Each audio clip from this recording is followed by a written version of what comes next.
Atsisėskite, kad jūsų kojos būtų įremtos į žemę, nugara tiesi, užsimerkėt, nusiraminat, padedat telefoną į šoną, kad girdėtumėte garsą, bet į jį žiūrėti dabar nereikia.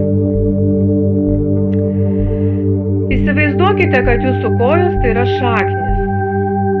Tos šaknis gali būti įvairios, jos gali būti didelės, jos gali būti mažos, jos gali būti plonos, jos gali būti storos. Leiskite jom būti tokiom, kokios jos yra. Tiesiog tai yra jūsų šaknis, jos yra dabar tokios ir jos negali būti kitokios. Ateis laikas, jos bus kitokios galbūt, gal jos keisis.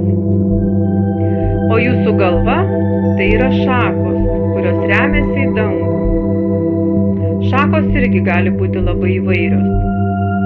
Gali būti storos, gali būti medžio šakos, gali būti gėlės tik tai šakelės, visai nesvarbu. Tai yra jūsų šakos, tai yra jūsų. Dabar kiekvieną kartą, kai jūs įkvėpsite, galvokite, aš įkvėpiu viską, ko man reikia dabar. Ne ko man reikėjo vakar, ne ko man reikės rytoj, o tai, ko man reikia dabar, šiuo metu. O viską, ką aš iškvėpiu viską, ko man nereikia. To, ko man nereikia dabar, aš viską iškvėpiu ir aš pasimsiu vėliau, kai man reikės to. Bet dabar man to nereikia. Įkvėpiam dar kartą. Aš įkvėpiu viską, ko man reikia dabar. Aš iškvėpiu viską, ko man nereikia dabar. Aš viską palieku, viską paleidžiu. Aš esu visiškai ramus.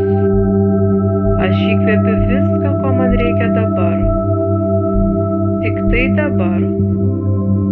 Ir aš iškvėpiu viską, ko man dabar nereikia. Visiškai, ko man nereikia dabar. Aš viską iškvėpiu. Aš įkvėpiu viską, ko man reikia dabar.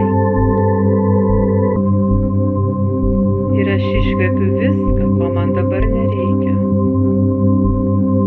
Aš esu visiškai laisvas.